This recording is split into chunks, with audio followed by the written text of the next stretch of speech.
Welcome everyone! Those of you who have been following chess for a while will definitely know Alexander Morozevich. It's a shame he quit playing professional chess because he was always a very exciting player. He experimented with all kinds of openings and he always enjoyed complicated positions, so he didn't draw a lot of games. And yet he was easily in the top 10 of the world with a peak ranking of number 2 in 2008. So I thought it was about time I'd share a game of his. This is from 1993, when he was still quite young, and he played Alexander Goldin, who had white, and he opened with d4, d5, and after c4, knight to c6 was played, and we have the Chigorin variation of the Queen's Gambit declined. Now this is definitely a rare guest at the highest levels, but actually Morozevich was a big proponent of this defense and even wrote a book about it. So instead of defending the d-pawn, black wants to put pressure on white's center with his pieces, and often black ends up trading one or both of his bishops for white's knights. This game is an exception though, as you will see, so I'll just briefly show another way of playing. This wasn't played in the game, but white could take on d5. And after queen takes, the d-pawn is hanging, so white could play knight to f3, and then black attacks the white center again with e5, and if white then wants to attack the queen with knight to c3, then bishop b4 pins the knight, and you can imagine black taking on c3 at some point. So that's a typical continuation in the Chigorin. In the game, white opted for something else. He went knight to c3, increasing the pressure on black's d-pawn. Now black can play in a number of ways here. Morozevich took on c4, allowing his knight to be pushed around after d5, and the point of black's play is that after white occupies the center with his pawns, black on the one hand can blockade the pawns but also counterattack them. Now one way of playing could be the very aggressive f4, and after knight to g4, e4, here black could counterattack the center with e5, and if white would take that, then already black can blockade on the dark squares. Goldin didn't play this way, he went for a rarer move, queen to d4. Now white's queen is aggressively placed in the center of the board and it cannot be driven away by any of black's pieces at the moment. The knight retreated to g6, white bolstered the d-pawn, and here Morozevich played e5, blockading on the dark squares. Of course, the queen is also attacked, so queen takes c4, and then bishop to d6, developing and reinforcing the e5 pawn.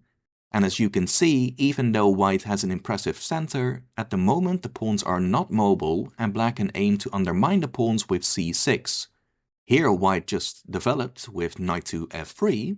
He could also have given this check, and that's actually a bit annoying for black. After queen d7, white can just trade off to a pleasant endgame. Black could also consider blocking with the bishop, sacrificing the b-pawn, and this is fine for black, but the white queen isn't getting in danger. For example, knight to f6, knight f3, castles, and here white can simply go bishop to e2 or queen to a6 and everything's fine. White isn't far behind in development, he has no weaknesses, and even though the queen is a bit insecure on b7, that was also the case when the queen was on c4, and at least now white has an extra pawn. But white didn't give that check, white developed the knight. Knight to f6, now black could just block with the knight if white goes for queen b5 check anyway. Instead, Goldin played h4. Now in general, when there's a knight on g6, or b6, b3 or g3, attacking it with the rook's pawn is a standard idea, but this actually isn't a problem for black in this case.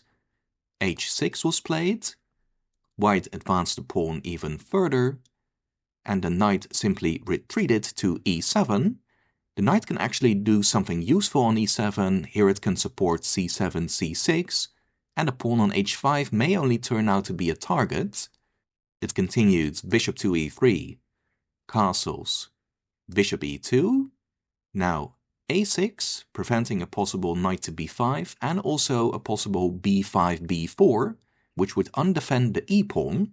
Going a4 actually doesn't prevent b5, because after ab5, ab5, white cannot take the rook because the queen is hanging.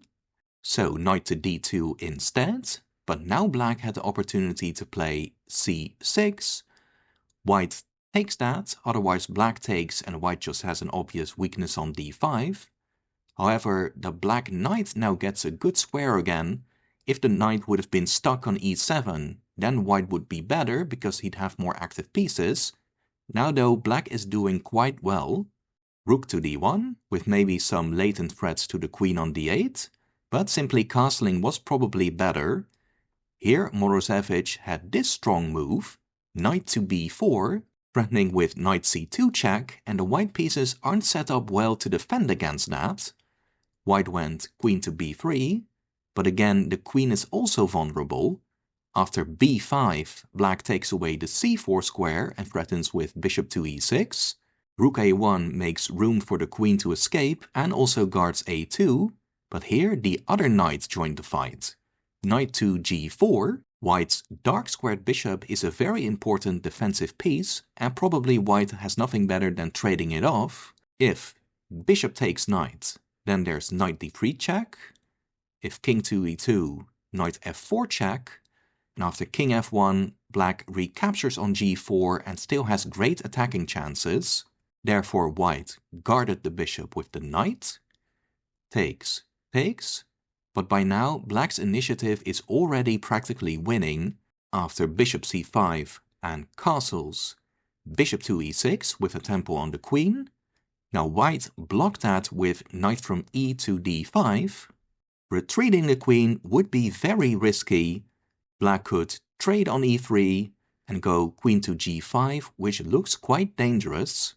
If white uses the other knight to block, with the idea to go queen takes b4 after bishop takes e3, then black can go for this, first knight to c6, and if the queen avoids knight to d4 with queen to c3, then knight d4 anyway, and if white is really careless and takes the bishop, then knight takes e2 check, king to h2, and queen h4 is actually checkmate.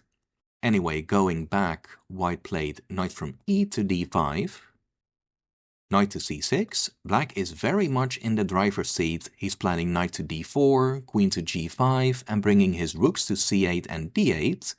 It continued queen to d1, knight d4. The rook occupied the semi-open c-file, maybe hoping for a discovered attack on the bishop. That wouldn't work, however. Black simply went queen to g5. Because if white had tried knight takes pawn, then black has a little tactic, queen takes rook, and after queen takes, knight e2 check, and black has just won a rook. So white didn't do that. Goldin played knight to e3. Black was also threatening with b4 and then queen takes c1, so this stops that trick as well. After rook from a to c8, queen to d3, rook from f to d8 was played. Now knight f3 check is a big threat. Knight from c to d5 shields the queen, but white's position is hopeless. f5 to undermine the defense of the knight. In time trouble, white basically played a nothing move, b4, but here pawn takes e4 is completely winning. The queen cannot take the pawn because then the bishop is hanging, so queen to d2, but then rook takes d5, exploits the pin of the knight, and Goldin resigned. Very nice game by Morozevich. I really liked the opening. It shows his fighting spirit and it produced a dynamic game with lots of little tactics. It would be cool to see some more unconventional openings on the top level today, but at the very least we can enjoy these older games. For sure I'll take a look at more of Morozevich's games. If you enjoyed this game too, please like and subscribe. I'd really appreciate it. You can check out more games in the playlist. I'll see you guys again soon, and take care.